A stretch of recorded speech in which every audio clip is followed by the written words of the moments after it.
Episode 14. Let's go. We are here. We are live. Ross, it's always good to be in the cave doing a little work. Good to see you, my friend. You too, buddy. Welcome back to Pod on the Run. Peter, myself, and a special guest we'll introduce soon. Man, let's go. It's a great time to be here. It's a great time to be alive.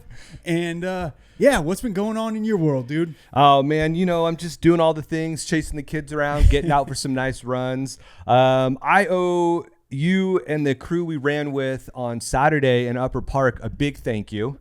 Okay. I've been seeing the swing on secret trails for so long and finally was shepherded out that way. Got to see the swing, spend a little time on the swing, kick my legs, get a beautiful view of Canyon Oaks Golf Course and Northern California from up there. And then just a really nice run that morning. I'll be honest, though, it beat me up pretty good. Yeah. Same. I felt it all afternoon and most of Sunday. Yeah. I guess I thought I was feeling better after the endurance run, but definitely not totally back. But that discomfort is secondary to the company that we had and the route we ran and the weather we had. So honestly, it's a small price to pay for just a wonderful morning in Upper Bidwell Park. Yeah, agree, man. It's fun to be out on that part of the park, seeing the swing and sidewinding and then heading up to Guardian. And I think we got like 2,000 feet of elevation gain that day. Everybody at the cafe run the next day at Bidwell Park said the same thing. Like, I'm pretty tired. Yeah. I took a long nap Saturday. Totally. It's pretty funny. And, we talk about it all the time. Like, there's so much good running in Upper Bidwell Park. And there were a couple of those trails up there that I'd never been on, didn't know existed. So just when you think you know something, you realize you don't know anything. Just a really, really awesome weekend of running, and glad to be getting after it again. Yeah, it was fun to be on Legacy. It's fun to see that part of the park. It's pretty rocky, not the best terrain. And the way that we went seemed like it just added a lot more climbing to the run. Well, zinger. And at that point, we were 8 miles in, having already probably done 1,500 feet of climb. Yeah. So I was thinking about it. The last time I did all of Legacy Loop, because I've dipped down and come back up, but haven't done that whole loop for a while. The last time was right after the park fire. We may or may not have gone up there when we weren't supposed to. Me and a couple other people, Noah, because we were really curious, like what's going on up there. And so the last time I was up there, there was like fire hose still run down into it, and cases of water that the firefighters had brought down there to stay hydrated while they were working. So to get down there now, over a year later and see, that area teeming with life again and recovering was pretty cool. That is cool. Yeah. Speaking of Logan, I posted a video on social media and he commented on there like no invite. And it was like, oh no, like had me thinking like sometimes with the local legend Logan, you kind of think like he doesn't want to putt around with some amateurs in Bidwell Park. Like that guy's so dialed in and such, on a mission and so impressive with his running. But I was like, dang, I got to get your number, man. Get you invited. Got to get the other people invited. Got to get a massive crew up there. For real. Logan had a suggestion. We should start a big group chat because it may be easier to invite people than on Strava. Yeah. And I think you can add people to a group chat over time. And wouldn't it be funny if there was like 50 of us in a group chat and we were just firing off like this is our weekend plan of running? Totally. I love that idea. Yeah. Absolutely on board. Include me in the group chat, please. Yeah, same. And I'll accept the invite. Logan, we'll get you out there for sure, man. My bad. I felt bad about that one. Should have extended the invite to a lot of others. Yeah. Cool experience for some down in Monterey this weekend, huh? Yes. Yeah. That I love that race. I ran it last year. Yeah. Unfortunately, didn't kind of fit into the schedule this year, which is fine. But that's one that I'll go back to. Congratulations to the ladies of Bidwell Run Club. There's a whole slew of them that went down there, had a successful run. Sounds like the weather was beautiful again. Great work. I know it was Jen, it was Melissa. Haley, Emily. Yeah. I would imagine there's probably other people from Chico who are there as well that we just didn't know about. So all of you, good work. Yeah, our guy Kyle Fails with Butte Yes, College Cross that's Country, right. man. Just a little PR for him Let's too. go, No big deal. Just a casual Sunday in Monterey. Good for him. There were a lot of PRs with that ladies group too. Haley ran an amazing race. And Good for her. Yeah, great times from that crew. So looks like a lot of fun. I was definitely like, dang, missed out on another one. Yeah, and the weather looked beautiful again. When we ran it last year, it couldn't have been a more beautiful day on Monterey Bay. It was sunny, gentle breeze, probably 55, 60 degrees, and it looked like it was very similar yesterday. So, definitely some FOMO with that one. Yeah, maybe next year I'll get into that. But there was another big thing that unfolded this weekend in the race community. The Mendocino Coast 50K registration opened, and a few of us are locked in. Yeah, you are. Including today's guest, who we'll get to in just one sec. We should have introduced him moons ago. Let's go. Yes. But Mendocino Coast 50K, Billy, Melissa, Josh Pitts, a couple others that I may be missing out on. I feel like maybe Tom and Ursula. Oh, they might be in on this. I know they've done it before and really hyped it up and said it's a wonderful race. Yeah, they have. It was wild because registration opened and literally within like 3 minutes, people were on a wait list already. Wow. So you had to be locked and loaded and ready to roll. So I guess I'm not doing it. Yeah. Well, and it's what, April 18th? Yes, sir. Man, that's going to affect our birthday plans. We're going to have to reevaluate and figure out a good day. I was talking about that with our guest just a little bit ago before recording. We'll find a time. Yeah, maybe we could do it more like closer to March 31st, which is my birthday, which would maybe be like a good time to get in a long run 2-3 weeks out from the event, maybe kind of during that peak week time. Totally. Are you April 6th? April 15th. You're April 15th. Tax day. It's controversial. Yes. Yeah, well, maybe more, closer to my birthday this coming year, because I definitely still want to do it. I'm 100% committed to it. So we'll figure out the details and we'll keep the audience posted on that so that anybody that wants to join us can jump in with us. That's right. Well, thanks to the Podfather for getting the audience involved. That's how we roll. All right, hey, without further ado, let's get into today's guest, who I can't wait to run the Mendocino Coast 50K with. We're sitting down with a true vegan badass. It's Mike O'Connell, a pillar of Chico's running scene. This episode's about legacy, leadership, and living your values. So, Mike, hey, man, welcome to the show. We're super stoked to have you and to learn more about your journey and what you've done with the Chico Running Club, the original Chico Running Club. Yeah. Let's go, Mike. Welcome in. Oh, man, what a delight to be here with you two legends. Long-time listener, first-time guest. Sorry we didn't fulfill your rider request. Yes. For anybody that's out there listening, Mike sent a request for the green room, and we were unable to meet his needs. So hopefully he'll still give us his best effort on this pod tonight. Okay, I think we need a little bit of credit for providing some vegan snacks, though. I really tried to. We tried to provide some vegan snacks. I don't know if they're his cup of tea, but we got some stuff for you in case you want some. Absolutely. Okay, so hey, Mike, let's dive right in, man. I want to learn more about the Chico Running Club. I feel like I don't know enough about the Chico Running Club. I feel like maybe some runners in our audience don't know enough about the Chico Running Club. We know about the Bidwell Run Club, but the Chico Running Club's the OG, celebrating its 50th year this year. Incredible. That's amazing. How did you get involved with CRC?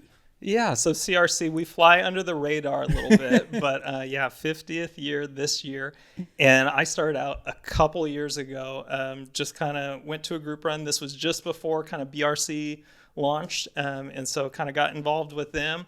For CRC, it was a little bit of a tough time because we were coming out of the pandemic. That kind of did a number on group runs, on races, on everything else. So, we were just starting and the group was just starting to kind of pull out of that at that time. But the fun part of being involved with the club and that group since that time is really kind of starting the next chapter and starting to rebuild on that. So. Yeah. Sounds a lot like what Shauna has said too, being at Fleet Feet and having, the pandemic hit and like throwing it, like just stopping everything and then trying to get that momentum back up again. So it's really nice to see and hear that you guys have picked it up, and it seems like there's a lot of really positive momentum right now. I see all your guys' social media posts and the group runs, and can't wait to hear about more of the other things that you guys are doing as well.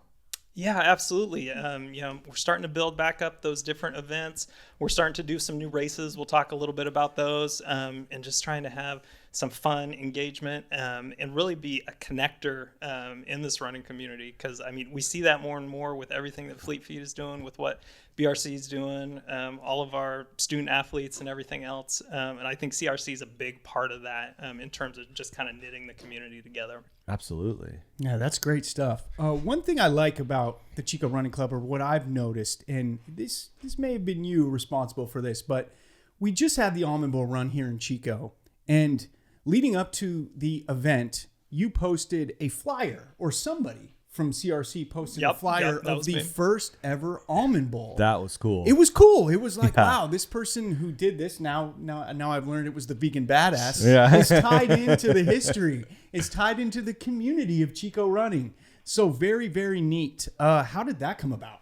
So I kind of dug into the archives. It's been fun kind of looking back at like old Chico News and Review. And there was like a running focused periodical. CRC really was birthed out of the running boom of the mid 70s. So, these are the Steve Prefontaine days. Yeah, the Bill Bowermans. Yeah. Yeah, the running craze, right? So, that's really where sort of modern distance running and kind of popular running kind of gets its start. And so that's why you'll see, CRC 50 years, a lot like the Reading Sweat, the Reading Run Club, same vintage. Obviously, Fleet Feet's going to be celebrating 50 years next year. So really coming out of that period. And so what you saw there was the club starting out and kind of harnessing that energy. And I got a big kick out of that flyer. The entry fee, $2. Yeah, insane. Some really fast runners too in that thing, right? Yeah, it was serious. I think the thing to think about, we kind of take it for granted now. Like on any given weekend, you've got 5Ks, 10Ks, ultras, marathons. Yeah. But when it was first getting started, this was really fulfilling, kind of scratching an itch in the community. So you saw all those top runners, lots of sub 5-minute miles, looking at those old race results. Crazy. Yeah. It's like, oh my good. Like I wasn't even making like the results page. Yeah, right? totally. That's what I was looking at too. It's like, oh, I know what my best 5K is, and it's nowhere near any of these folks. Yeah. Pretty incredible. I think, you had a lot of high school runners, you had a lot of college runners, you had a lot of serious people running. Yeah. One of the people that jumped out to me was Walt Schaefer, and he was the first race director of the Bidwell Classic and the Almond Bowl. And he's an emeritus professor of sociology at Chico State, and really an interesting Chico character, super involved in the community.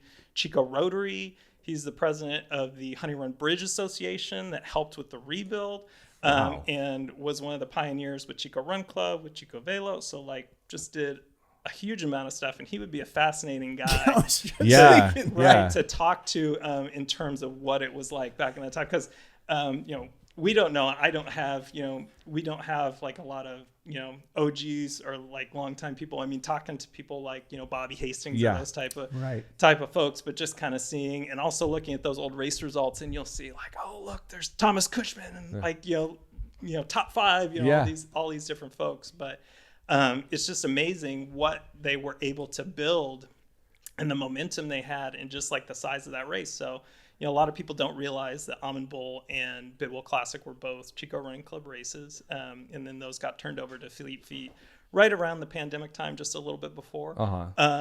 And at its peak, you're talking about a full marathon in the park, which I can't even fathom, because we're talking 4 laps. Yeah. People complain about the 2 is brutal. True.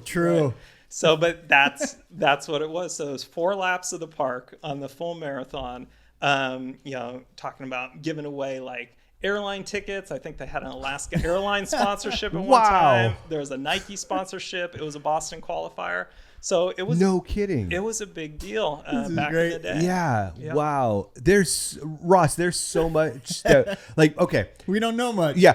And like, you don't know what you don't know. And that's what I'm realizing right now is I don't even know what I don't know about Chico running. Yeah. Who would have thought we could call him the vegan badass? We could also call him a historian because he's really filling us in on some amazing information, Mike. That's great, dude. That's so cool. So, I'm just thinking, and this is probably not a question that any of us in the room can answer. So the running boom of the 70s, I wonder if the momentum around running and fitness right now is even close to that, like if the energy is the same. And, again, none of us are old enough to have any idea what that's like. So we, what the 70s were like. So, I mean, it's hard for us to know, but Walt Schaefer might be someone that could shed some light on that. Yeah, it would be really interesting to talk with him. I mean, just looking at, the participants at the times, I think, and the times that they were throwing down, I think we're sort of an echo of that. But like it looked like it was something back in the day for sure. Yeah, that's. What shoes were they wearing? Waffle trainers, Nike waffle trainers. Well, and that's the amazing thing to think about too. Now we have all this carbon plated. We've got all the gear. So spoiled. Yeah. We've got all the training plans. We've got the nutrition, the electrolytes, the whole thing. Yeah. And they're just like, no, we're just going to run faster than you. Yeah, and they did. Yeah.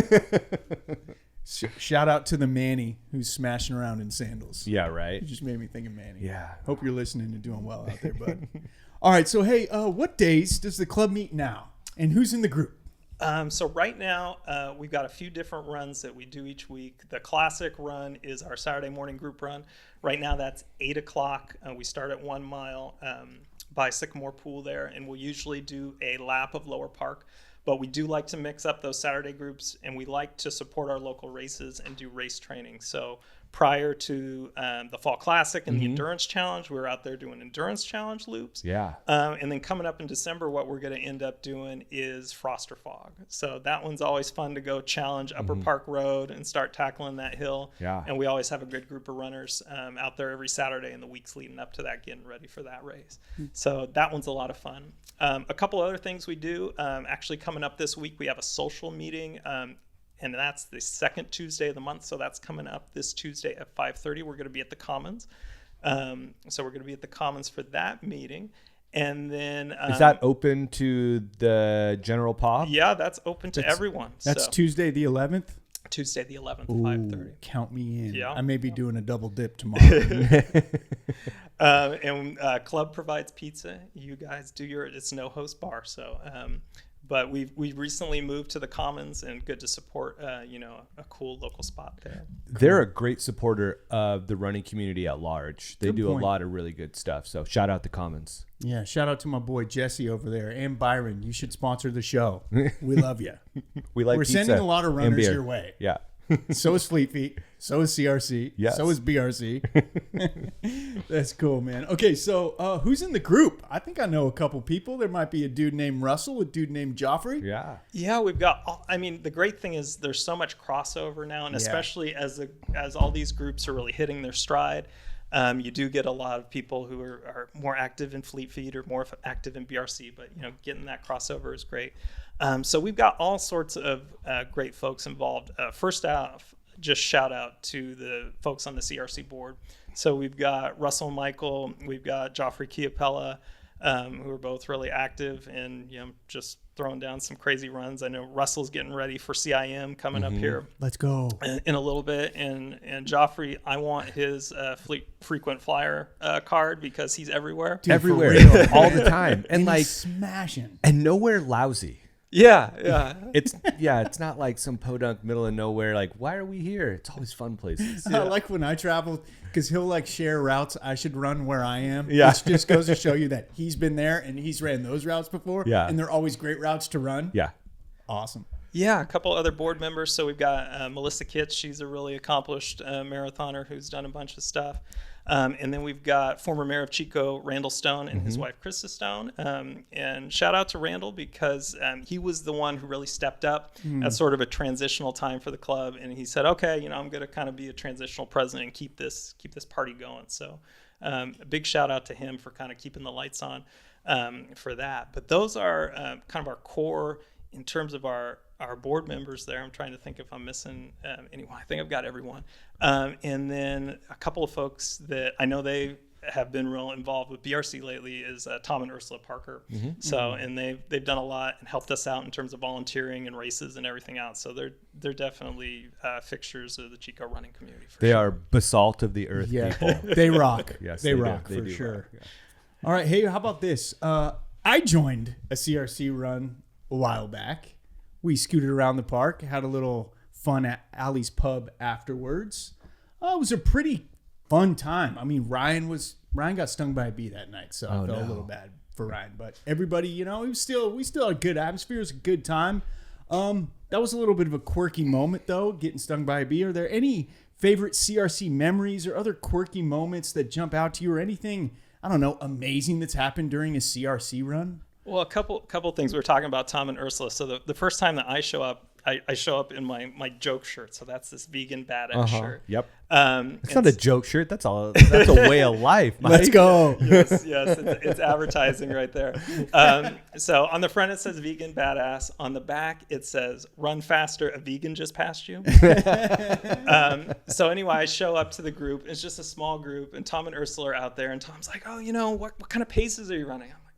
I don't know, 8-minute miles. He's like, 8-minute miles. Okay. So if you've ever run with Tom, he is a notoriously slow starter. Like he'll just start out like very slow and deliberate. And then we did our loop of Lower Park, and, he hit the bridge and he just put the jets on. He's like, I'm going to drop this new guy. Right. He just absolutely smoked me. So that was my initiation to CRC. Another standout moment is, I was actually not at this run, but I saw the pictures. We meet at Sycamore Pool right at the bathrooms there, Lower Park. And there was a car in the pool. Somebody had an accident where I think it was a BMW. And it was lodged halfway in the pool at the start of the group run. So that was a memorable moment for sure. The park seems to provide endless entertainment. That's for better or for worse sometimes. Oh, man, that's great. So what does it mean to you to see CRC hit 50 years? And what do you hope the next 50 years looks like? Oh, man, that deep. We're getting deep. Yeah. Let's go. For sure.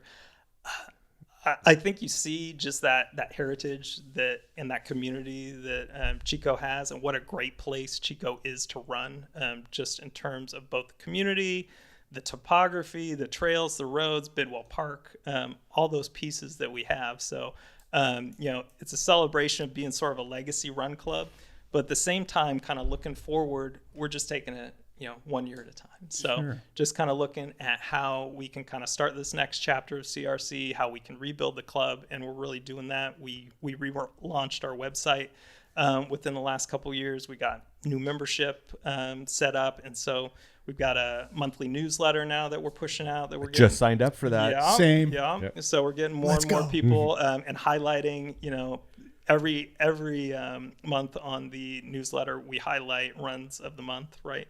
And so at first it was just, it was one run or two runs. And I think this last, because we're in race season, this last month we had like 5 runs of the month.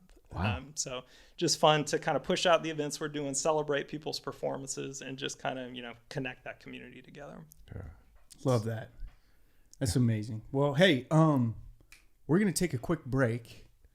We've got something new this show. Yeah, this we episode. do. We do. We got a partnership going with Fleet Feet Chico, who will be celebrating 50 years next year. Which is news to me. News to me, Again, too. you don't know what you don't know. Yeah, Mike's dropping facts over here and knowledge. Straight appreciate that. Maybe Mike could be our producer that feeds us facts in the headphones, right? You're on a sportscast, right? Watching a football game. Those guys don't know all those facts off the top of their head. They've got geniuses doing the hard work, feeding them the content. Yeah, I like that.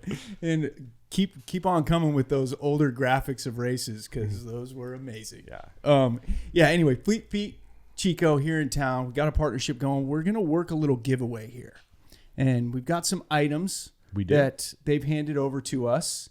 And the first item that we're gonna give away is some gaiters. Some gaiters. Some gaiters. Okay. kind of wet out there. Sometimes you're kicking up some rocks or kicking up some dust. And when those get into your shoes and you're on a run, it's a little uncomfortable. Yeah. There's some discomfort there. I Yeah. don't want to step on those things. Definitely don't. Yeah. I like a little protection around the ankles, a little shield. Definitely. Block them. It's a Definitely. good time to use them. Yes. So here's how you can get your hands on a new pair of gaiters. My man Pete, who, by the way, did a massive run with us this weekend and was just talking about how sore he was, but still pushed it so hard at the end and flew right by us to finish very fast. So shout out Pusha Pete. My man Pete's got an Instagram page. What's your handle? Peter.runs.hills. Peter runs hills. Yeah, so you got to go give Pete a follow at peter.runs.hills if you haven't already followed. And you're going to comment, I want to be like Mike. Yes. So Pete's going to share this episode. He's going to share a picture. He's going to tell you where you can listen to it. Yep. In the next couple days. And if you're the first person to comment, I want to be like Mike on there. I want to be like Mike. You're going to win a pair of gaiters. We got them waiting for you. We got them waiting for you. Shout out Fleet Feet. We've got more giveaways on the way. This is the first time we've done this. Hopefully that didn't take too long to explain. But I'll get better, people. I'll get better. Work with me. Let's go. All right, we'll be right back, and we'll talk a little bit about Mike and his community and family and collaboration and involvement with the Chico Striders and timing races. So far, it's been a hell of a guest, historian dropping knowledge and facts. We'll be right back.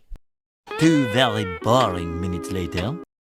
Okay, welcome back. Segment 2, running as a family affair. Let's go, Pete. Yeah. So, we've spent a lot of time over past episodes talking about the Chico Striders. We had Danny DeMeo on here talking about how he's helping the youth in this community get into running and his running story. And as it turns out, Mike is also tied in with the Chico Striders. Mike, tell us about your daughter who runs with the Striders and your involvement with the Striders and what you're doing to kind of support them. Yeah, for sure. So my daughter Zoe, she's a 7th grader. She goes to Chico Country Day. And she started running. First, she did the Girls on the Run program. Yeah, another great program. Yeah. So she did that for 3 years. Would do that. You do that 5K race out at Butte College, and that's a lot of fun. We had one year where it's just absolutely raining, like pouring cats and dogs. Right? And she came back and wanted to run more after that. She came back. So yeah, she's in. Yeah, she's tough for sure. But it's been so much fun to have her in the Striders program. And really cool to get to know Danny DeMeo a little bit better. He's so great. Great dude. Yeah. Just incredible. The time and the energy and, all that work that he does is all volunteer work. It's all about building up Striders and youth running. It's incredible. Yeah. What they've started there. So, yeah. Big fan of Danny DeMeo. I think, and, maybe Zoe's getting this as well with running with the Striders, but he's just so positive and supportive. And I don't know, all 3 of my kids have run with Danny at different points, and they all just come out of it feeling so much more confident, like they can do hard things, right? Because running's not easy, especially when you are 9, 10, 11, like to go out there and run a couple miles is not easy. So, the Striders is such a great program in what they provide, and it's such a positive outlet, and everybody who's involved, all the coaches are just so focused on making it the best experience they can for the kids. And I think that's why it resonates so much with so many people in our community. Yeah, no, absolutely. And you just think about the variety of people that they have coaching. They've got Irish out there from Chico State, who is she's incredible. Amazing. Yeah. So all that group, Tony, Matt, a lot of the different guys out there was just up in Paradise this last weekend with the Striders. Yeah. And we were doing the Phoenix 5K. Let's go. And that was great because that race, they gave complimentary entry to all the Striders, just to get, allow them to run that race and to get involved in Paradise there. So amazing. Yeah.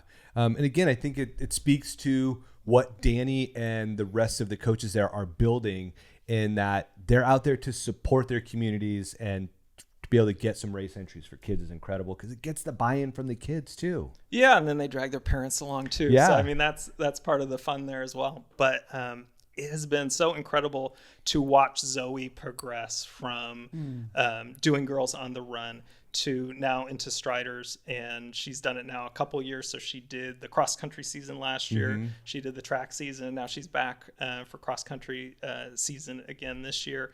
And just the progress and just, the great thing about seeing the kids at these different levels is just the potential, the bounciness, right? Just, it's incredible. Like last spring, I was lucky enough that I would tag along to PV for their Tuesday track session. Yeah. So the middle school group, they would do their track training out of PV. The other couple days a week, they would do runs in the park. But like, I would be like, well, I could drop her off and then go home for half an hour, or I could just run, I could run the outside of the track while the Striders are running the inside of the track. So that was a lot of fun. And I don't know if you guys know, but it is very difficult to get on a track in Chico. Yes. Yeah. That was one of the things that Danny said is it's hard to get the okay from the school districts to go out and use the facilities. Yeah. I feel like growing up, anyone could just, if the track wasn't used, you could just walk on. Yeah. But now, where those are some serious facilities that they've got, they definitely manage those. And I know Chico Running Club at one time tried to reach out to the district, and they're like, oh yeah, you can have, Sunday nights at 10 o'clock. Yeah. For 25 minutes. Yeah. And then we have to turn off the big floodlights because the neighborhoods have to sleep, and don't you dare play music while you're out there because it's in a neighborhood. Yeah. So I was spoiled getting to go out there, but also you get to see the kids progress. I tried to run with Zoe a couple times. Danny one time's like, oh, do you want to pace her? And she's like, oh no, that's all right. Yeah. Dad could just run his own thing. Yeah. But last spring, it was incredible. So she really progressed through the track season. And at the end, they were doing their PR day. And she dropped, I want to say it was a 620, 1600. So it's like, I officially can no longer keep up with the girl. It's Get the bike out. Yeah. It's pretty much the case. I have to, I paced that race in Paradise for her, and she ran faster on that hilly course. There's quite a few hills going through town there than she did. She ran the Almond Bowl the week before. So we're just a little bit over 25 minutes, but she did great there. But I definitely have to focus on the longer distance because I'm not keeping up with her over the short distance. That's incredible. Awesome. And that's another thing about Striders that I really appreciated was that I could stay and go on the runs with the team. Danny was always more than happy. I think part of it is having more adult supervision when you have 30, 40, 50 kids out running. It's hard to keep an eye on that many folks when you have like 2 adults. So any adults that show up to help. But also, what a great way to spend some time with your kids in a really positive place where you're doing something physical and healthy. Because there's probably not enough of that, generally speaking, where families are out being active together. So really cool. And I'm glad that you got to do that and get to do that with Zoe because it's definitely a special time. Yeah, no, absolutely. And we had the whole family out for the Almond Bowl the week before. My son, he's like, do not sign me up for any more races without my permission. Yeah. Right. We're like, well, the whole family's doing it. He's like, oh, come on, you guys. Yeah. Peer pressure, the best kind. Yeah. But he ends up holding his own, and he does great on those races as well. But no, it's been really fun to see the kids grow and be able to do that. Yeah. So, we touched on Striders, we touched on CRC. They work together a lot. I remember a couple months ago at the Beat the Coach Mile, I was out there with both my daughters who ran it. Well, one of them was injured and didn't end up running, but I saw you sitting at the table working on timing. Can you tell us a little bit about the relationship between CRC and Striders? Is that like a team kind of a combination there? Yeah, team collaboration. It's been a great partnership that's kind of grown over the last few years. So it started with their Run Strong scholarship program. And so Danny started that, I want to say that was 3 or 4 years ago. He started with a single $1,000 scholarship that they awarded to a alumni of the Striders program who was graduating from high school, and typically was someone who was going off to run collegiately.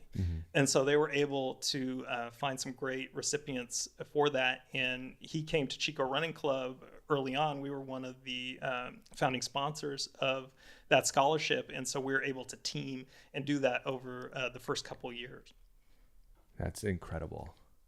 Yeah, so then from there, we kind of built it up where this past year we relaunched the 4th of July 5K. So this had kind of been a traditional Chico Running Club event. We partnered way back in the day with Card. So that used to be a fundraiser with Card.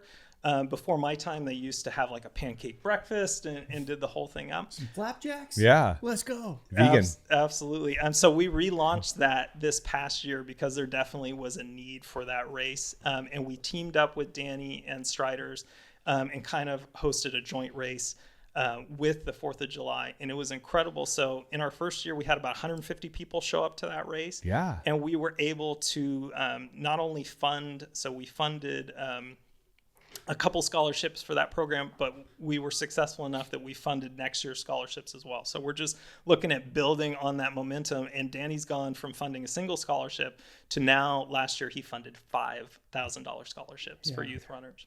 Gosh, the guy's got a motor, not just for running, but for his community. Yeah. And I mean, if the Chico community isn't aware of him, look him up. I know we've had him on and talked about it and pumped what he does, but chicostriders.com, go learn more about him. Yeah, no doubt. The scholarship impact's so cool. It's Yeah. so clutch. Yeah. And shout out to you and CRC for getting involved in that.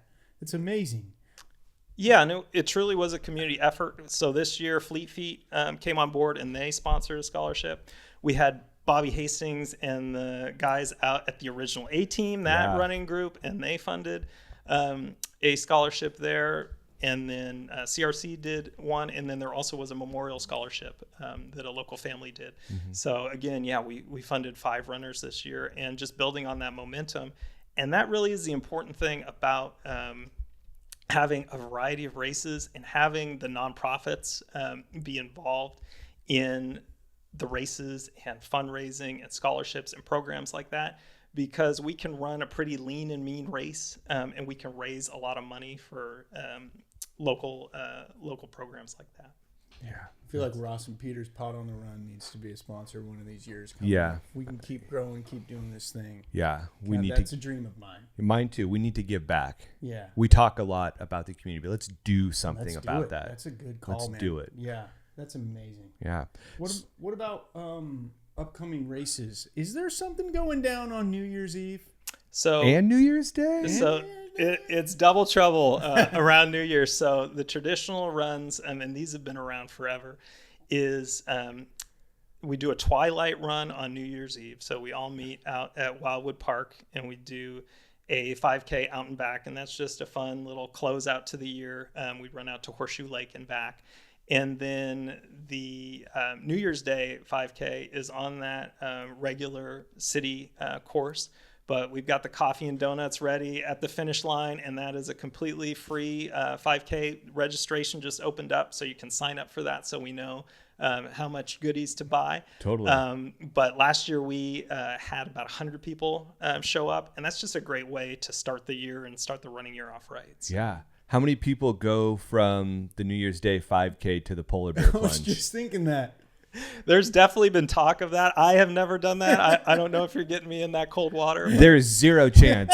There's been extensive talk about my preference for warm water on this podcast. So those of you that are insane enough to go jump in that water on January 1st, good for you. Find me in the nearest hot tub.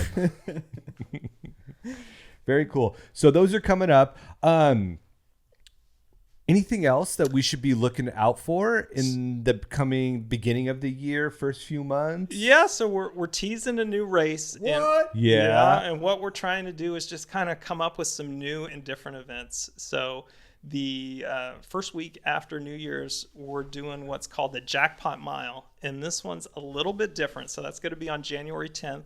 It's going to be on that new silky smooth asphalt of Peterson Memorial Drive. Oh, it's so nice. And the thing I like about this race is that, first off, we don't call it the Jackpot Mile for nothing. So there's going to be some money involved. Yep.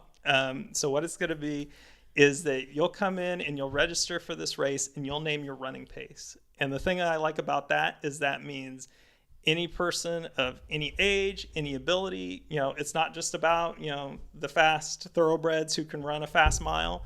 This is about how accurately can you pace your mile. So you're going to tell us, okay, I'm going to run an 8-minute mile, and then we're all going to line up, but you're going to give me your phone, you're going to give me your watch, you're going to run that thing blind. So you're going to run that mile. Whoa. Cool. Yeah. So you're gonna go out and back, and we're gonna see how well you can dial into that pace. And then the way it's gonna work is it's gonna be a 50-50 split. So 50% is gonna go to the jackpot, and then our top runners are gonna get some pretty cool cash prizes, and then we'll have some other nice prizes for What folks. a fun idea. That's incredible. I saw that Who post. came up with this? Yeah, I saw that post and it said you're going to run a blind. I was like, wait, are they going to Blindfold me? Yeah, that's my first thought was, oh, this is going to get ugly. I hope they have the paramedics on call. Fall into 1 mile. Yeah, right? Just talking about how awful that water is. Yeah. Yeah, so it's really about figuring out, do you want to do you know your all-out pace, and you Right. can just nail that, if you're Logan, you can nail that 5-minute mile, right? Yeah. For real. But yeah, you'll be able to go in and do that. But I think it'll be a really fun event. How did you come up with that? It was something that I had seen some other run clubs do in terms of kind of doing that blind pace. Because I know I am super reliant on those splits, and every time the watch beeps. So it's just something a little bit different, kind of mixing it up from what's usual. Very cool. But then it won't get posted to Strava. How will the world know that I ran? I need that external validation. Well, we'll right? throw that on run sign up in the race results, so we'll all be able to pour over those. That's so good. That sounds like a lot of fun. It does sound fun. Yeah. I'm just like trying to think strategy now that you're talking about, like, do you run all out and know that, like my all out is 7 minutes, or like, do you count your steps and try to get a cadence that you're really comfortable with? Yeah. Strategy is interesting. Well, and we talked a little bit about race timing. So in race timing, I'm so used to so the club has a really cool professional race clock. Yeah, they do. That we put up at our events. And so I'm like, oh yeah, I'll get the table, I'll get the race clock. And I'm like, hold on, wait, no, this is a blind race. It's all gonna be done just on the regular splits. So Wow. That's fun. It's fun. Yeah. What day? So that is January 10th. So that's that first Saturday after New Year's. It's going to be at 9:00. And, the more runners that sign up, the bigger the pot's going to be. So sign up. How do we sign up? Yeah. Is it open already? It is open already, and it's on Run Sign Up. It is $20. Okay. Hell of a deal. Practically free. That's Mike, you should have charged more. Yeah. Wow. That yeah. Okay. I'm in. That's awesome. What a good idea. And I sorry to go in, to keep coming back to this, but that's a race that literally anybody has a chance of winning. Yeah, that's the fun Totally. part is that, for a lot of people, you're running a mile, you're running 5K, whatever else, and you're running your pace, but you're not going to be on the podium. Yeah. But now you've got the chance to show out and nail that pace. So. Yeah. Odds of somebody running like exactly their pace for the full mile. Yeah, and so is that how you'll figure out who wins, like who's closest to hitting their pace? Yeah. So again, So if 5 people hit it, then the money's split between, or the prize is split between the 5 people. exactly. Okay. So we'll kind of split it out. First, second, third. We'll kind of dial it out again, depending on our pot size. Yeah. And how many slices that we can carve off of that. But yes, we'll go in, and there's a question in the registration where it says, okay, what's your target? So you're going to put down your target pace, and at registration you can revise. That's what I was going to ask. What if I change my mind on the day of? It'll be interesting to see if people train for this. Right. If people are going to kind of dial that pace and do that. I know in my marathon training, my coach would assign me blind base runs where it'd be like, okay, I want you to feel zone 2. I want you to feel tempo. I want you to feel threshold, right? And you get that feel, because having that feel is almost more important than the heart rate or the watch. You want to know what those paces feel like. Yeah. So this is your chance to show it. Very cool. Yeah. What a good wrinkle and change for the races. Awesome. Well, it's about that time in the pod where we hydrate. We got to hydrate. You got to stay hydrated. So we're going to get hydrated and we'll be right back. Yeah, and I bet you were slugging down some water during the Fall Trail Classic. You bet your bippy I was. Yeah, I had a little bit. I was guzzling that water. I had some element salt. I had some liquid IV.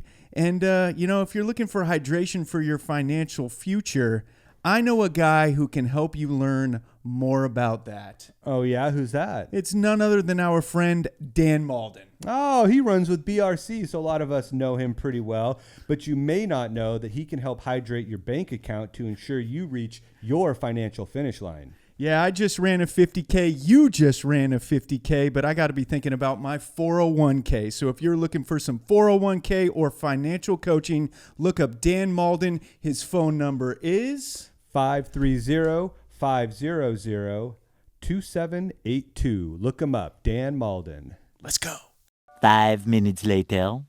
Okay, welcome back. Well, between the Chico Run Club and history and involvement that Mike has, as well as being involved with Chico Striders and the family and the community and what CRC is doing locally and this amazing idea of Jackpot Mile, we haven't had really an opportunity to get into Mike's running journey. Yeah. Like, Mike, you're a badass runner, the vegan badass runner. Yeah. And somebody who's accomplished a lot of things. And recently ran a marathon that we got to get into and talk about. But first, let's start here. How long have you been running and what got you started? So I had always run on and off for fitness, but I was not a runner in high school. Like, you could not have paid me, right? Welcome to the club. You're in good company, Mike. You are in good company.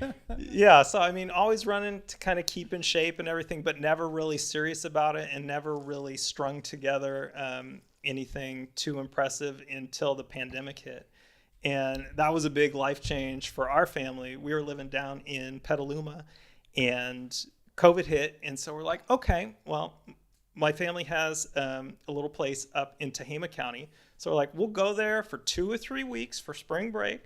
This whole thing will blow over and then we'll go home and things will go back to normal. But as we all know, things didn't go back to normal. And a year and a half later, we were still up on the farm.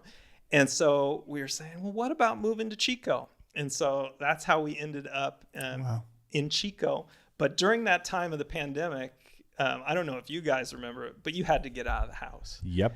And you couldn't go do anything. So, of course, the best thing to go do was go run. So I would just go out every other day. I'd run 5 miles. And that was just sort of what it was. Like, didn't go much longer than that.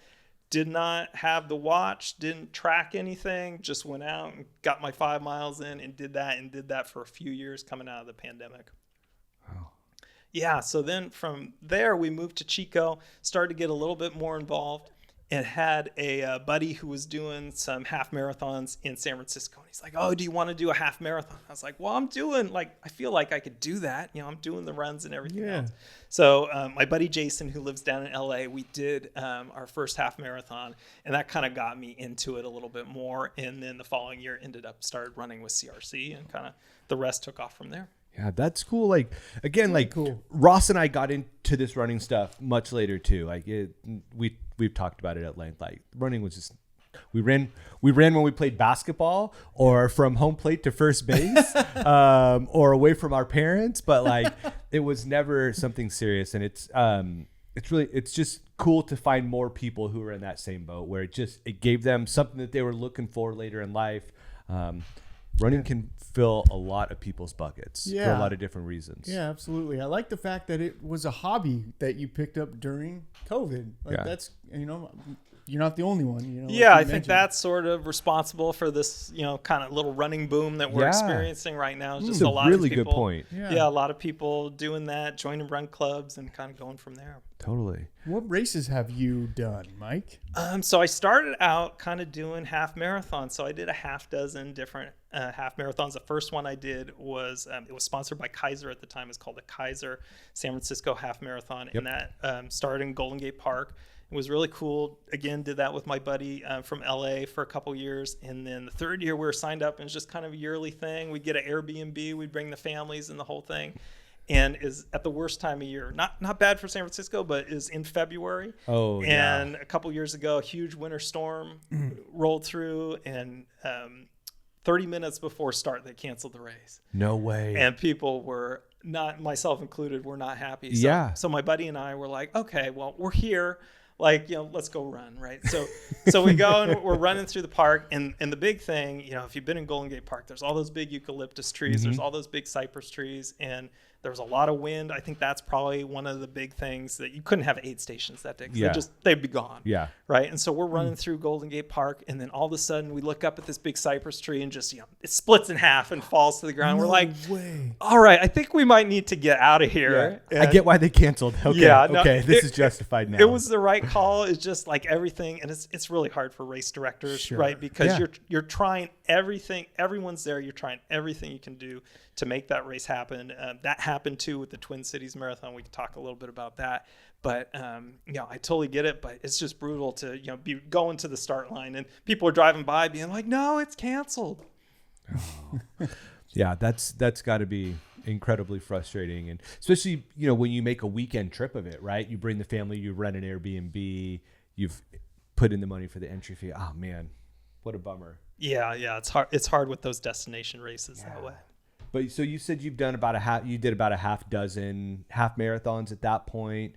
And then recently Ross alluded to it, you ran the Twin Cities Marathon? Yeah, so this was my first marathon. Okay, it was. We were talking about that. I was like, I don't know. I bet Mike's done more than one marathon. No, I said to my wife, I was like, I'm never running a marathon, right? I've said that several times too. Yeah. Like, no, don't need to. Halves are fun. And then, it's one of those things you just kind of get roped into it. Other people are doing it. You're hanging out with folks at the run club, right? And then all of a sudden you're signed up for a marathon. Yeah. That's how it happens. So why the Twin Cities Marathon? There's a gazillion of them on the West Coast here. Yeah. So I started out and I said, okay, if I'm going to do one of these, go big or go home. So I put in for the Chicago Marathon lottery and I didn't get it. And, the majors are getting so difficult now to get a lottery draw on. It used to be like on a race like Chicago, you might have a 40 or 50% chance. I think that race is down. It might be under 20% now. New York, London, they're fractions, Tokyo, they're all 1% chance or less. It's just so hard to get into these races now. So I was looking around for different races, and Twin Cities is kind of what you would call, it's in that mid-major tier. It's about the size of CIM. Okay. But I said to myself, I can run CIM anytime. I want my first marathon to kind of be memorable. Yeah. And then also, as a selling point to my wife, to be like, oh, you're going to get a trip out of it. Yeah. And so she's like, oh yeah, if you want to run these marathons, it takes That's all it takes? Yeah. I don't have to try that. Yeah. No Lisa? Yeah. So, I went all in on Twin Cities. So I had built up over the year previous, I built up some pretty good base mileage, was feeling pretty good. And I had sort of a block before I kind of started training where I, got my mileage up. But I'm a big fan of running YouTube. And we put this in the CRC newsletter. We have a video of the month where we feature. And there's so many cool content creators on YouTube from all over the world. And so one of the ones that I'm a fan of, it's a channel called This Messy Happy. And it's a husband and wife running team who are British. And they're both school teachers. And they were successful enough in their channel that this past year they were just able to quit their day jobs, and they've gone all in on run coaching and on their YouTube channel. Wow. Ross, we got to start putting this on YouTube. I'm ready to quit. So I signed up with Ben. It's Ben and Mary Bridges. I signed up with Ben, and it's like, all right, we're going to do this. We're going to do it right. And did one-on-one run coaching with him during that time and leading up to the Twin Cities. Whoa. No way. So were you guys like on Zoom or FaceTime or something talking about plans? Was it via email, text message? So it's a little bit of everything, but just because of, kind of a hectic life, I didn't have the opportunity to like sign up for a Fleet Feet, training program. That would be the logical, like, oh yeah, let's get in on one of their great programs. But I needed something that was a little bit more flexible that I could tailor. Yeah. And so one of the main ways that a lot of coaches do it is on Training Peaks. So he would set my schedule. And that was one of the great things about working with a coach is I didn't have to worry about the plan. And it was so much easier to follow through on the plan when you've got someone guiding you and someone also kind of looking over your shoulder, right? So, absolutely. I won't speak to strength and conditioning, but I pretty much nailed all the assigned runs throughout the program. So that was a lot of fun and just a little bit easier. So what we would do is we would have like, a once a month video chat where we check in, and then we would just do text messages on WhatsApp. He's based out of Thailand, so that's 12 or 13 hours ahead. So you kind of be planning and kind of syncing up, what you're looking for in terms of that. But it was a really cool experience, and kind of for a first marathon, it definitely made it different. That's so cool. What an interesting. I didn't know that existed. Yeah.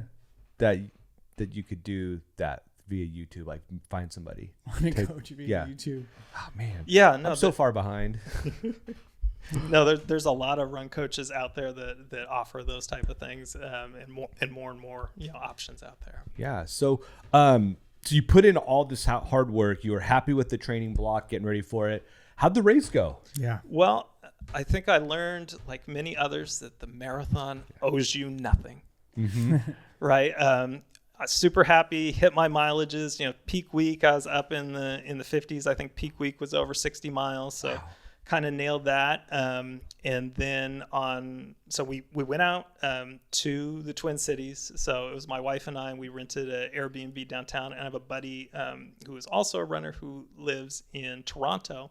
And so he came along for the ride too. So we were all staying in downtown Minneapolis, and again, kind of made a little trip out of it.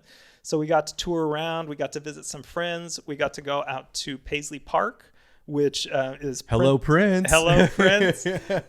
Which was, I didn't, obviously that's the cool thing about Minneapolis is he was, sort of Minneapolis born and bred, and very true to his roots there. Yeah. So that was a cool thing. My wife went out. I stayed home and rested, getting ready for the marathon, but she went out to First Avenue, which is the club where Prince performed and everything else. And we rented e-bikes and rode along the Mississippi River. So like, if you haven't been out to Minnesota and you haven't been to the Twin Cities, especially that time of year in the fall, we were saying to some friends, we're like, oh, this is amazing here. We could live here. Like, yeah, you could live here now. 2 months. Yeah. Let's think about January. Pete the Form is from Minnesota and lived in Minneapolis for a while and raved about it. So, it's good to hear it's the real deal. It's not just a local bias he has. Yeah. No, it was definitely fun. The challenge that all marathons are having, and what the Twin Cities has had is, so that's in the first part of October, and we were dealing with some warm weather. So 2 years ago, similar thing happened in Twin Cities where they had to cancel the marathon completely. And it was one of those, I forget if they did it the night before or the morning. I think it was morning of as well. 5 a.m. They said it's too hot. We're worried about high temperatures, high humidity. Yeah. We were a little worried going into it because forecast, and it was great for visiting. So we hit high 80s, maybe even low 90s the weekend leading up to it. And so like you're clicking refresh on the weather, being like, come on, come down. And at the start line, and this is something not having a lot of experience with the marathon. So it was 68 at the start line. Oh. And you're thinking about like for, if you don't have a lot of experience in marathon training, you're like, oh, what's the big deal? 68, that's not bad. But it was under yellow. I forget how they tier it, yellow flag, I think is what they do. So it was under yellow flag conditions there. So it's definitely something where you had to watch it. And there's probably some humidity too, right? It wasn't, there was humidity, but it wasn't super muggy. It wasn't bad from there. But, the thing I noticed, you're taking off the first few miles, and, my coach and I, it was great because he really works off heart rate training. And so he had a whole plan laid out for me in terms of, what zones I should be in, what ranges I should be in. And I just blew those out of the water, straight off the gun. You're running hot the whole time. And so, I was really happy I was running with my buddy, and he's like, I'm just going to stick with you. And I was like, all right, let's do it. Right. Let's go. And so I ran the first half, and I pretty much nailed the paces. And it was funny. So we have a group chat on WhatsApp for Chico Running Club. And it's funny, like looking back after I finished the race, they're like, oh yeah, he's doing great and everything. And then the second half was another story. So at the 30K point, I was still, I'd started to fade a little bit, but I was like, okay, I need to save up a little bit. Twin Cities is not quite as brutal as Boston, but it does have, a pretty serious little hill coming back where you're coming off the Mississippi River, and then you're climbing this hill called Summit Avenue, fittingly, to go over the hill and then finish at the state capitol. And so that hill just completely kicked me in the teeth. Yeah, really felt it, and felt that heat. So I hit everything, and then just like so many people, that last 10K of the marathon was brutal. Yeah. Wow. So it was a 6 mile ascent? Did you say 10K? Yeah, so the final 10K and that hill, so you're probably looking, and again, it doesn't sound crazy, about 300 feet of elevation gain. But at the end of the marathon and over the final 10K, in that ascent, maybe over 3 miles or so. Ooh. Yeah. So it definitely caught up to me. Similar to Humboldt? Yeah, a little bit. It's the last hill I want to run 20 miles in. Yeah. Yeah, not nearly as brutal. I mean, Humboldt is pretty steep, so this was a little bit more gradual, but it felt just like it. Yeah, so. Especially after that distance. Yeah, 20 miles in. Everything feels hard after 20 miles. Yeah, and I was so proud. I made it to like mile 26, and I had degraded to like 10-minute mile pace. It's just like put the head down, one foot in front of the other, and I was like, haven't walked. I'm gonna nail the whole thing. And I got to the top of the hill, and the legs were just like froze up, and I walked for like 15 seconds. I was like, all right, got to do it. And then it's funny because on the website where they give you your certificate or whatever, they have the live feed, and it's tagged by bib number, so you can watch yourself come over the line on the video. And everyone in like my cohort, everyone's just like, oh, you're not like charging the light. Yeah. Like, everyone's just looking like, oh man, I'm finished. Is it over? Yeah, exactly. What was your time? So I ended up being 3:42. Incredible. And it's one of those things. So cool. I had laid out a goal for myself, right? My goal was 3:30. So I missed that, but in my defense, I was reading some stuff after the race, and about a 12-minute differential year over year. So people were 12 minutes slower this year than they were the previous year. I don't think you owe anybody an explanation for that. You ran a marathon. We say it here all the time. It's about finish lines, not finish times. And you did the work, and you accomplished the goal of running the marathon. So kudos to you, man. That's a great time stuff. Too. Thank you. Really cool. Really cool. One of my favorite elements to this was in training for Twin Cities. You ran a 35K across Chico that fittingly included Humboldt. Naturally. Which was, I guess, probably a good hill to train with. It was flattering, dude, because you did check-ins, you kind of did storytelling, you did kind of a vibe that sometimes I try and throw out there with the Run Ross Run social media stuff that I do. Man, when you shared that, dude, it filled my heart, man. And, thank you for that tribute, that shout out. It was fun to see that. I took it, remixed it, and put the I Want to Be Like Mike track from the Gatorade commercial, because it felt fitting to just like share some love with you and some gratitude to you, because you kicked my butt in the Bidwell Classic Half Marathon earlier this year. And the fact that you took the time out to make that video meant a lot to me, man. It was cool. So we're forever creative camaraderie brothers linked through this video process. What made you want to do that? Oh, I mean, it was just watching all these videos. And the funny thing is, like, I am not, with the exception of Strava is my only social media. So there's no Instagram, there's no Facebook, there's no TikTok, there's no anything else. And Strava is like raw dog in life with no social media. Right. And Strava is like the perfect social media because like it's just one thing. There's not a lot of noise, right? It's Totally. all, especially in our community, it's all positive. Really positive. The Strava app and the Strava platform, like sometimes, is a little bit challenging to deal with. And like to the point, like, so I had done these clips and then I was like, okay, I'm going to upload them onto Strava. And they're like, well, you get 30 seconds per clip, sir. So like I ended up posting all these little chopped up clips. And then Mixmaster Ross over here was like, oh, I know exactly what to do with these. So yeah, that was cool, man. It was fun to watch. I'll remember that one for a while, dude. I had to remix it. I was pretty flattered. Let's go. Yes, sir. So you've knocked out your first marathon.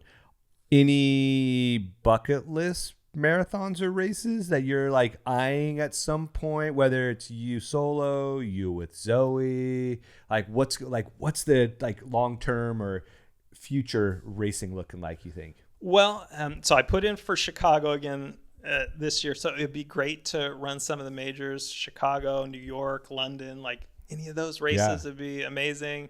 Valencia Marathon is another one in Spain that looks really cool. It's fast and flat and, is another kind of big, almost major marathon. So kind of looking at those. I'm getting 10 extra minutes this year because I'm aging up, right? So I'm getting 10 extra minutes from Boston. That's still like way off in the horizon. And like, I can't believe the crew that is heading out there this year and all these amazing runners that we have in town. Incredible who are BQ people. But like, that's the carrot like way off at the horizon, but there's a lot of fun and a lot of work to do before I get there. Yeah. Well, I don't know if you heard when we had Katie on last week or a couple weeks ago, the only way that she could get into some of these majors was, the marathon tour basically. Right. Which is intriguing for a couple reasons. I mean, it's probably the most reasonable, well, not the most reasonable, most likely way that, Joe Schmoes like us can get into those kinds of races, but also get some travel involved in it too, and some sightseeing and a package deal. So never give up on your dreams, Mike. There you go. There are ways. Very cool. So you do all of this running. We've had a bunch of different runners in here who approach their running in different ways and their nutrition in different ways. And you are our first vegan runner.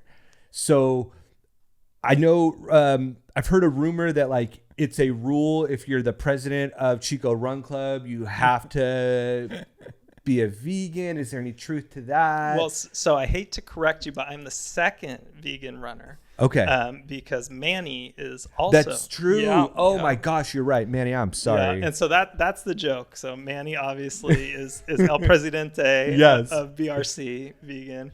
I just stepped into the president's role for CRC. So yes, you have to be a vegan to head a run club. Okay, so you just started being a vegan a few months ago then? No, so has this been a lifestyle choice that you've made a long time ago? Is it recent? So sort of like the marathon. So I was a vegetarian for about 10 years. And during that time, my wife's like, if you ever become a vegan, I'm going to kill you. Uh-huh. Right. And so one day I was like, you know what? I think I want to give this vegan thing a try. And she's like, are you kidding me? But so I've been a vegan for about the last 5 years now. And then a vegetarian 10 years before that. Yeah. So that's kind of been the journey throughout. But, Coke and Oreos are vegan. So yeah, they are. there's all kinds of options for everyone out there. And as a side note, Oreo makes an incredible gluten-free cookie. Just, if you're ever down that route. So as someone who is, I don't want to say as far away from vegan as you could possibly be, but someone who's nowhere near vegan, when you are, taking in nutrition during a run, like what does that look like? I mean, it's not too different than, what, especially from a fueling standpoint, most of your gels. Like I like Cliff Blocks. That's the one that I used in the marathon. 7 sleeves of Cliff Blocks during the marathon. Like, oh my goodness. But like for most of your basic fueling stuff, I mean, my coach was like, okay, here's your carb loading plan. I'm like, oh, this is just normal eating, right? Yeah. All about the carbs, right? Yeah. So it was a lot of fun there getting that in. But yeah, I mean, it's not too different. And like, I'm sort of a whole food, plant-based type of guy. Like I'm not out doing huge scoops of, protein, vegan protein powder, those type of things. Yeah. Just try to keep it well balanced and eat a healthy diet. Yeah. That's funny because one of the questions on here was how much vegan protein do you smash? I got a kick out of writing that because I just wanted to know. Well, the funny thing I always tell people, they're like, oh, what's it like being a vegan? And it's like, I barely have enough energy to get out of bed in the morning. So Yeah, I don't know how I even wake up. Yeah. Right. What's your go-to meals or race day ritual foods? Yeah. So after a race or after a run, I love finishing with a huge bowl of oatmeal. So that's just that's just a go-to to like refuel, just a ridiculously large bowl of oatmeal. After So do you throw like blueberries, strawberries, honey? You just throw no, I guess honey doesn't fit into vegan, does it? So I'm technically a vegan. Okay, because you'll eat honey. I will eat honey. Okay, that's the one exception. Okay, wait a second. Break this down. Is he's the vegan badass? Yeah, the vegan badass. Yeah, there's good alliteration. What's the vegan to the vegan? Yeah. Oatmeal, great one. In terms of like after a race meal, in Minneapolis, we found an excellent sort of comfort food style vegan restaurant. Nice. And that was a fun thing being in the Twin Cities is there's an app for plant-based restaurants called Happy Cow. So you go on Happy Cow and you check out kind of what the different places are in major cities. But some of the best meals, and I hear this from other people too who aren't vegans, are like, oh man, some of the best meals I've ever had are from some of these different vegan restaurants. Yeah. I generally associate vegan with like Indian food. For sure. Yeah. Yeah. Right. That's that whole South Indian influence where, a lot of vegetarianism. Yeah. Love me some Indian food. I mean, realistically, I could go vegetarian, but I like eggs and cheese too much to like go full commitment to vegan. So kudos to you. So after this, I'm gonna make a nice steak. Super rare. So if you don't mind me asking, what was the motivation to go vegetarian and vegan? Was it just like this? It's just what I like. Was it a health decision? And if you don't want to answer, I absolutely no, absolutely. There definitely was a single point. I read this book, which was given to me by my dad, called Eating Animals, and just like, okay, I don't have any excuses. Let's give this a try. Like this makes sense to me. Let's do it. And so that started the whole sort of vegetarian piece, and then later on just was like, okay, I'm gonna take it another step further. Yeah, I have a good friend who's a long-time runner, really accomplished, who's a vegetarian and leans vegan whenever possible, and he's kind of in that same vein where like he just had that realization, like, I don't need to do this, like, his is very much a moral and ethical thing, and I 100% respect that. And I think it's really cool that it's becoming more, I mean, maybe it's always been pretty prevalent, but I think it's becoming more mainstream and like easier maybe to be vegan, vegetarian. No, that's absolutely the case. My wife and I, with some friends, we've gone several times to the Sundance Film Festival. Okay. And probably now, man, hold on. You're traveling the country running marathons, talking about going to Europe to run marathons, going to Sundance Film Festival. What a life. You are living it. The vegan badass. Yeah, the vegan badass. I'm a little bit more of a stay-at-home type myself, but my wife loves to travel, so she's like, any excuse to travel, she's there. Awesome. But we were at the Sundance Film Festival, this probably like 5 years ago. I mean, everything's blurred after the pandemic. But there was this documentary called The Game Changers. And that profiled various vegan athletes. They had a vegan strongman on there who was one of the stars of the doc. And that's where the vegan badass shirt comes from, is he was wearing a vegan badass shirt. I was like, oh, that's cool. I got to get me one of those, right? Yeah. But just sort of destigmatizing. And I think to your point, Pete, like a lot of people, you take someone like Steph Curry and talk about like his nutrition, and he's not completely vegetarian or vegan, but really being conscious about what people are eating, about recovery, about inflammation cycles, and how what they eat. It's a long way from Tim Lincecum on the San Francisco Giants, and used to go smash 4x4s in and out. Yeah, he did. And then go throw complete game shutouts. No big deal. Right? Yeah, no big deal. A lot of these athletes, like you take someone like Carl Lewis, and as they get older, or someone like Chris Paul in the NBA, and as they get older, they see how a plant-based diet can help their performance and can help them extend their peak. And so you're seeing that more and more, even if people aren't strictly vegetarian or vegan, they're being conscious about that impact on performance. I love that you're talking about the culture shift around plant-based athletes, dude. Thanks for bringing the knowledge right there. That was cool. That was a cool little segment. What have you noticed, like the changes in you, has being vegetarian and vegan made? Like, has it helped you? Yeah, for sure.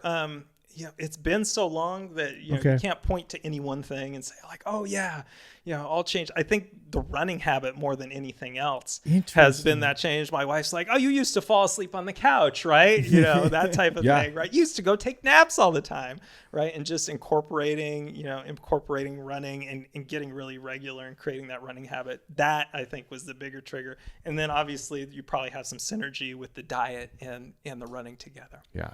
Most definitely. I know just way cool. In the last couple of weeks since Halloween, and since that race, I've kind of like backed off on being the healthiest version of myself. Had way too much Halloween candy the last couple weeks. You earned it.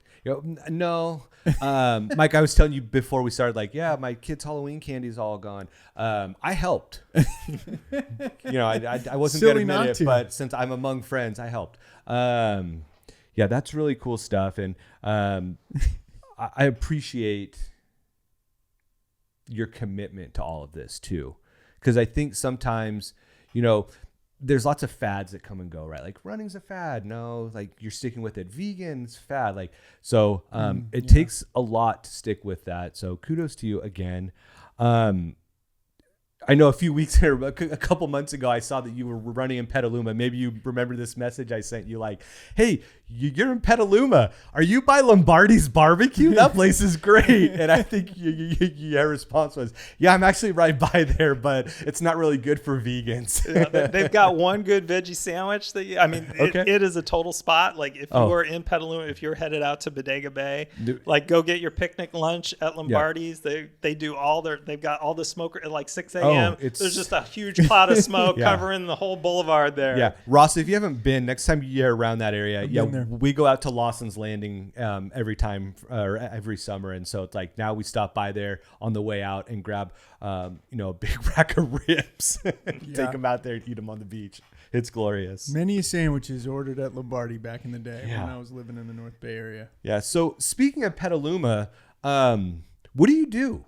What's going on in Petaluma? Like, not to get in your business, but what's going on in Petaluma? Besides being a vegan badass. Yeah. A vegan badass. Yeah. So I mentioned how the family, we moved up as part of this kind of pandemic life change, but have a family business down that my folks started down in the North Bay. Okay. So we're in Petaluma, and it's a landscape construction company. Oh, cool. So I still go down there a couple days a week, and I do all of my site visits, I do all my meetings, and then I do the rest of my office work up here in Chico. So I kind of have the best of both worlds. Yeah, I'll say. Petaluma is beautiful. It's super pretty, and I'm not gonna lie, the best part of going down to Petaluma is the summers when it's 110 in Chico, and you're like, oh, it's 55 degrees and cloudy down here. That's why we go to Lawson's Landing in July every year, and it seems like we time it perfectly. Like it's during one of those hellacious spells where it's 110 for 10 straight days, and we get out there, and it's like, I didn't bring a heavy enough sweatshirt. I should have brought a pair of sweatpants. Yeah. Wow, that's so cool. So you're down there every week then? Is that about? Yeah, more or less. Okay. Very cool. What about running there? Yeah. So it just shows what a good running town Chico is, because we've got a couple in Petaluma, there's a couple good parks. There's one called Schollenberger, which is down on the river, which is like a series of levees and marshes down there. So that is flat as a pancake. You can string together, a nice 10K down there. So that's a pretty spot. And then there's one other park called Helen Putnam Park, which is a little regional park, and that's got a bunch of hills. Been there. Yeah, and my favorite part of Helen Putnam, they just remodeled it a few years ago, and they have what they call the Stairway to Helen. And I want to say it's like 122 stairs. So that is perfect. Like, we don't quite have anything like that in Chico. It's perfect for stair repeats. So you go, you smash up those. It takes me like, I don't know, like a minute 15. You smash up those, and then you're like dying on the way back down. Yeah. You kind of cruise back down, then you just do it again. Right? Yeah. So, yeah. Well, speaking of stairs, we should mention Double Dipsy. Double Dipsy. So that was a recommendation of Tom and Ursula. And they're like, oh, you've got to go check out this race. And the cool thing, the Double Dipsy is like the Dipsy. It's reverse handicap. So all of the oldest age groups and those runners, they start first. And so I was in the second to last age group when I did Double Dipsy. And so then you've got to pass everybody going. So, and Double Dipsy starts in Stinson Beach. And you go up over a couple sets of ridges, down into Muir Woods, over the shoulder of Mount Tam, and then down into Mill Valley. And then once you get to Mill Valley, you turn around and you do the whole thing over again. That Stairway to Helen helps when you're doing the Double Dipsy. Yeah, that was definitely the training ground for that race. And I do love hills. That might be one that I need to look into. So Let's go. you're probably not too late. They run a quad Dipsy. They do. Yeah, which is like, it's like 27, 28 miles. And you just do that route 4 times.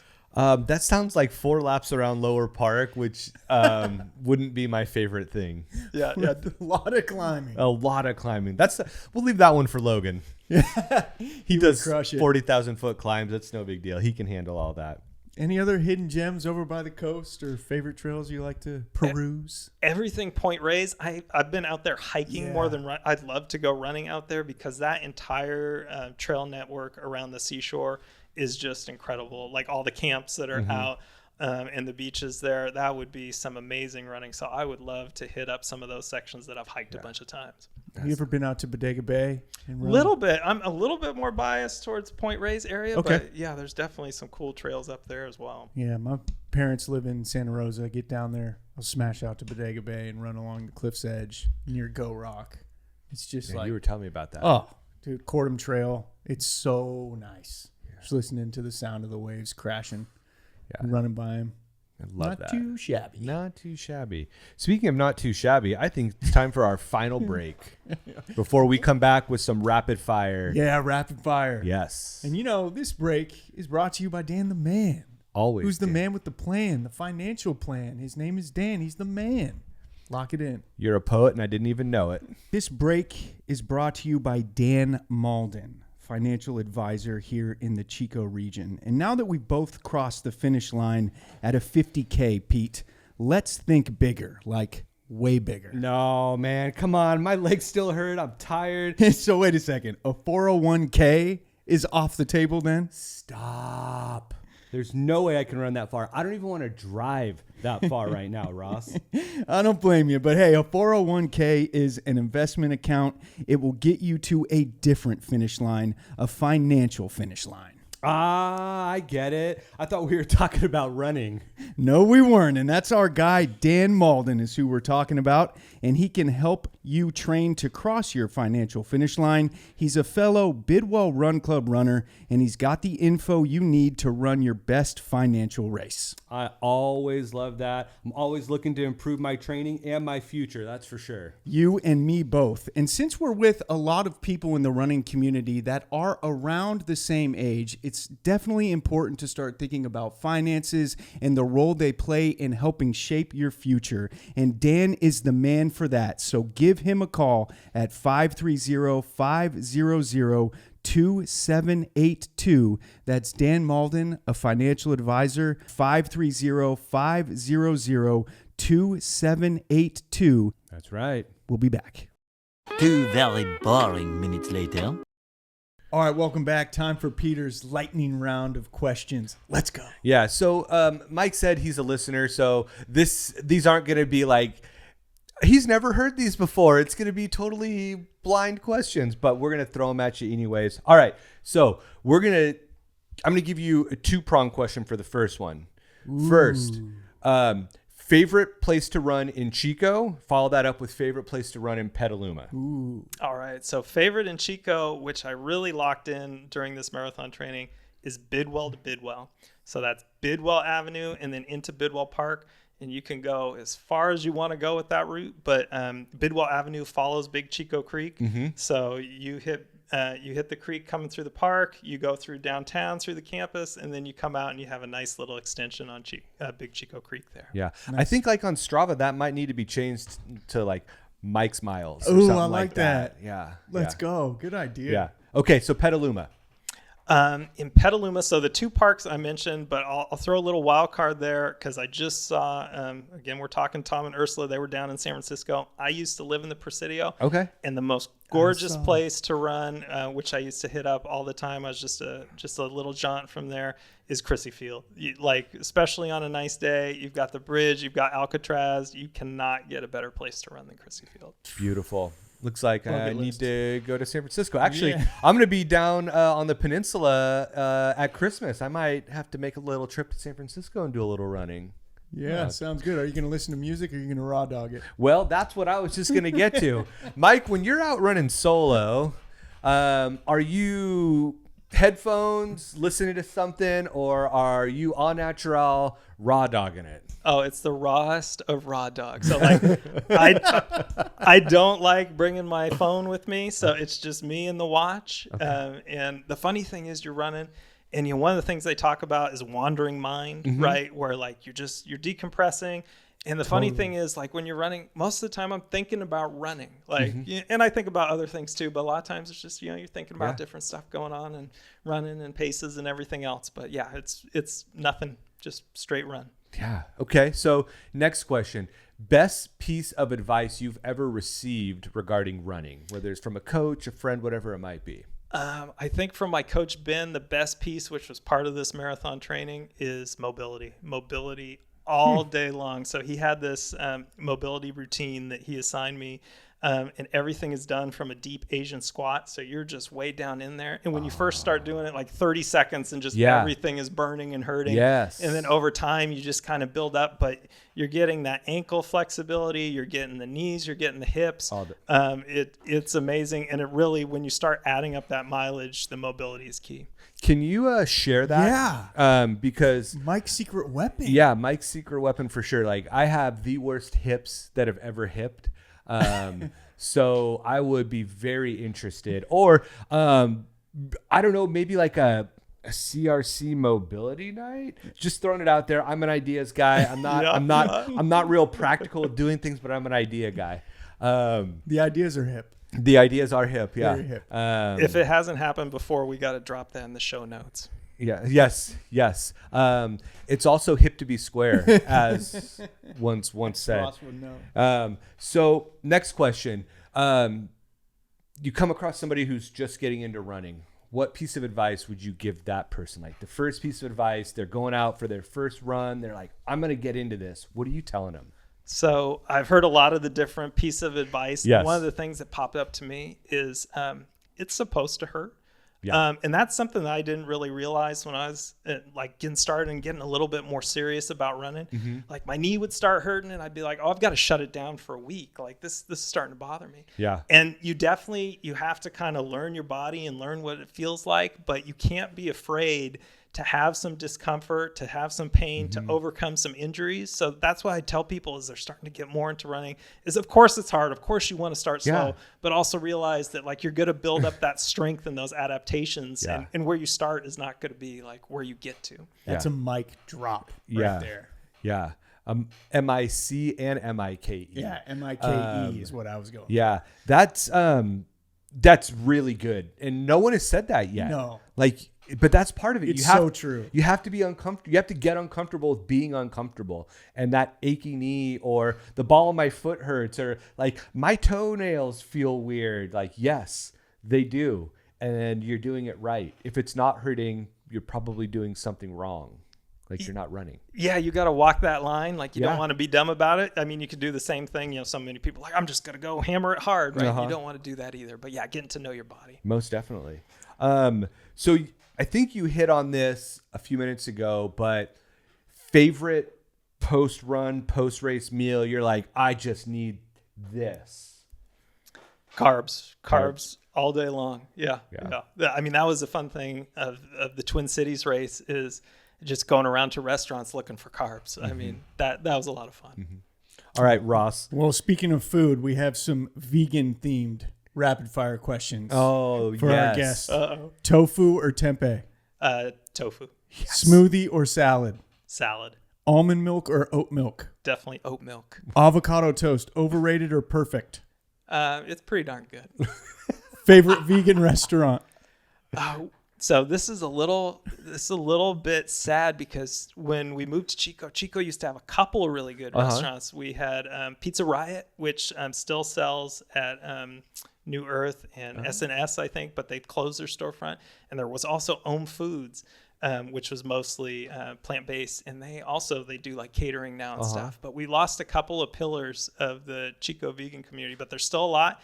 And I know you guys, probably one of my favorite places that has a dedicated vegan menu, Savor. Yeah.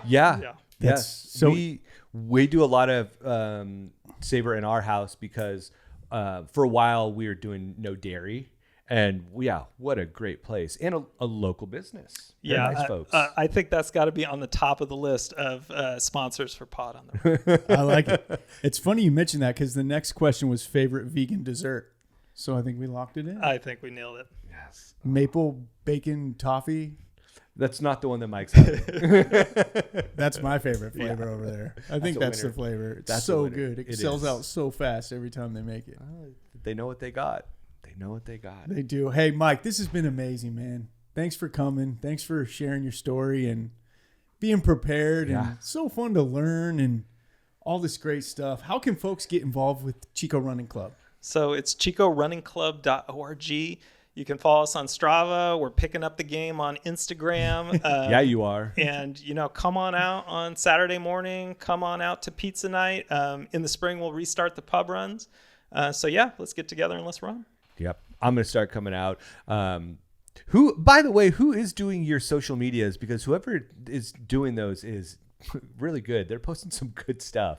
So I have adopted some other folks who are doing the Instagram, and Russell, Michael, he does a lot of our Facebook and he does our Strava posts, but I've started trying to pick up our Instagram game a little bit. So. It's working. Yeah. Well it's done. Working. Yeah.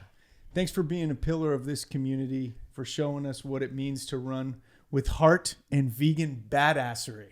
Vegan. Wait. Vegan badass? Do we just do a little inversion? Yeah. All of the above? Oh, that's Either awesome. Way. Yeah. Thank you, Mike. We appreciate you giving us some time tonight. Any last thoughts, man? Oh my goodness. It has just been so much fun to see the magic happen here in the podcast studio and to see you guys just play off of each other and to see it happen in real time. This has been fun. Thanks, man. Yeah, thank you. We appreciate you. Mike has a clipboard. He's got his notes. He came prepped. He also brought us a gift. Yes. So we should probably share the gift. Yes. It'll be on Instagram shortly, I feel like. Okay. Yeah. We've got a counter. How many times I said, let's go. How many times Pete said raw dog. Now we can keep track every episode. Thanks to the brilliance of Mike and a gift that he came. So a gentleman and a scholar. Yeah. How cool. Oh, very nice. good. Gosh, I had one other thing. Oh, I wanted to mention real quick. We did the Fleet Feet giveaway earlier this show. We should talk a little bit about what they're doing. We had a cafe run Sunday. And then coming up at the early part of the year, they're going to launch another training program for the Bidwell Classic Half Marathon. But speaking of marathons and some of the discussions we've had, Paul said they're kind of looking for enough entries to do a full marathon program. They're looking for at least 20 runners to commit. That's Paul Smith, owner of Fleet Feet Chico. So potentially there could be a marathon training program involved, and we'll see, or they'll see how that looks moving forward. So just want to make sure we say thanks to Fleet Feet for the giveaway connection and the partnership, as well as promote a little bit about what they're doing. Obviously, they do so much good stuff over there. And of course, Chico Running Club is also doing so much good stuff, and it's thanks to Mike and a great crew. So last thoughts, Pete? I think you got it all. One other thing coming up in December still with Fleet Feet beer, the holiday beer relay. Point, yeah. If you haven't done that, that's a good time. Sprint a mile, chug a beer, slap some high fives. Yeah. It's a wonderful time. I have not done that. Thanks for the reminder. Is the turkey trot Fleet Feet, the Run for Food? Yes, I think that's connected to Fleet Feet. That is the Jesus Center that does. Oh, Jesus the Center. Jesus Center. You're absolutely right. Okay, Mike, see, we need you see our producer. Yeah, he keeps us producer. honest. Yeah, He keeps us honest. That's what we need. Oh man, how many lies have we told? Not too many. Not lies, falsehoods. Yeah, Yes, falsehoods. Nothing intentional over here. We're just trying to give the people what they want. That's right. That is right. Ross, always good to hang in too, the pod chamber with the Podfather himself. Mike, thank you again so much. We appreciate you. We appreciate Chico Run Club. Yeah. Get involved if you're out there. It's about that time to call it a night, I think. Yeah, thanks to our audience. And don't forget, your chance to win Gators is to comment on peter.runs.hills Instagram account. That's his handle. I want to be like Mike. You'll win something nice. As soon as that podcast post pops up, be the Yeah. first one. Yeah, which means Ross, get to work. I'll get on it. Start producing that puppy as quick as I can. Hopefully we'll see you at a CRC run coming up. Yep, Yeah, I'll be there. let's go. Thanks, Mike. Thanks again, dude. Everybody, have a great night. Thanks for listening. We love you. Nailed it.